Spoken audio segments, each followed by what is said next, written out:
Gulay na naman tayo mga madi para sa ating tanghalian. Ito na ang kanyang mga sangkap. So, gulay is life mga madi. Kailangan nating maggulay. Ayun, medyo mabusisi nga lang siya. At hindi po talaga madaling maggulay dahil maghimay-himay pa. Ito munggo po yung ating pinaka-main. Kaya siya munggo. Kahit Lunes, sa Manila po ay tuwing Biyernes talaga ay talagang nagmumunggo sila. So alam nyo na pag tuwing Biyernes, munggo ang ulam. Ngayon po ay ginataang munggo ang ating pananghalian. So tayo'y magkagod na sa Bisaya. Ano? Magkagod. Ayan. Hindi po talaga madali magulay dahil ang daming hihimayin. Ilagay na natin ang ating mga dahon-dahon dito sa ating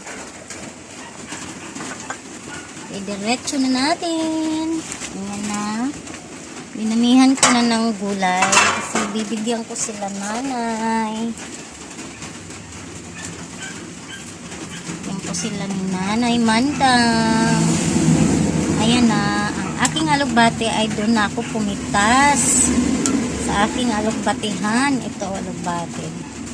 Doon ako nagpitas sa mismong puno niya. Para hindi na ako magtanim, tas tubo na siya doon ulit.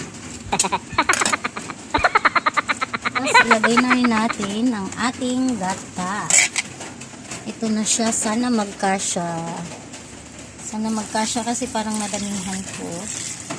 Dalawang nyug ito, mga madi, para maraming sabaw. Ayun, nagkasya. Atin nang haluin. Hindi pa pala ako naglagay ng asin, mga pampalasa. Hindi pa nalagyan. Ayan, nag-uumapaw. Siksik-liglig, nag-uumapaw sa bitamina ang ating gulay ngayong umaga para sa ating tanghalian. Ngayon pala hindi na umaga. Palagay ko ay alas 11 na ngayon.